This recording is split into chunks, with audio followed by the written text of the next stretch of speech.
So this language which was developed for dance led to creation of other arts, and the first great art that came out of it was sculpture, and then painting, because the figures in painting, they followed all these dance postures which you find in the Natyashastra. In painting, very often they use them not exactly the same way, but similar to that, and similarly in sculpture. So in temple sculptures, which flourished very profusely, they used this whole knowledge of Natyashastra.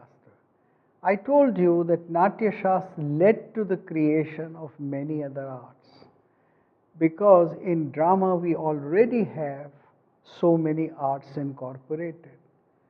So theatre was in a position to independently influence the other art forms to grow, to find their own separate entity, to seek their further diversity.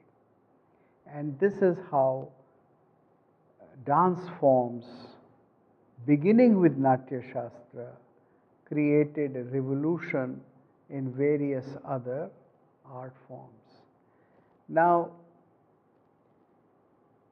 the major impact of these Karanas were very often felt not just in what was shown in the images in the outer walls of the temple, but very often the 108 Karanas were worshipped as a sacred, basic sacred language.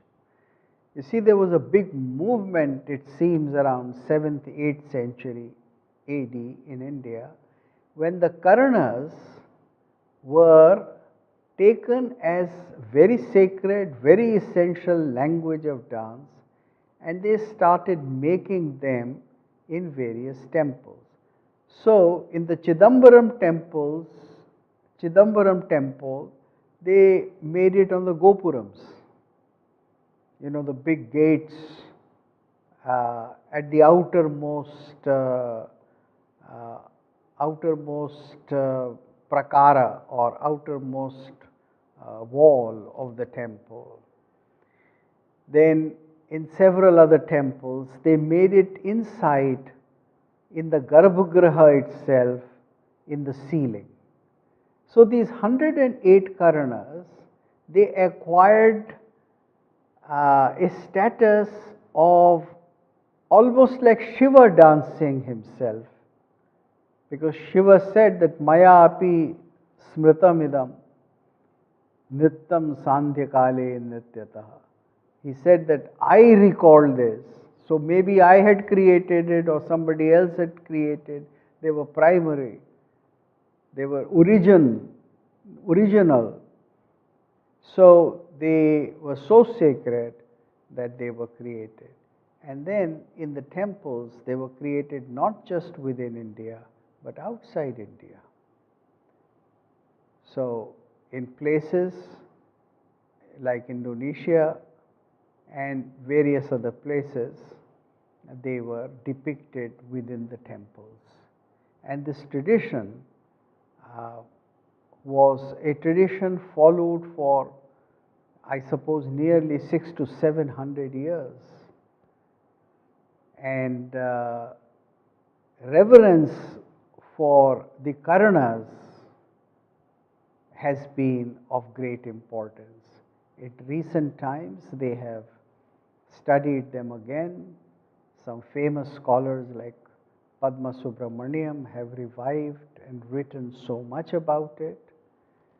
And the Karanas and discovery of Karanas is an essential part of the modern classical dancer today. Now, the fourth chapter, Natya of the Natyashastra, which describes this whole thing, then goes on to show how the Karanas then make the combinations and they are used as a full-fledged art form. There is so much in the fourth chapter that makes the most fundamental language of dance. That is why dancers have worked and concentrated most on the fourth chapter of the Natyashastra. And I suppose the total language of the Natyashastra can be seen here in this chapter, and it is a very valuable portion.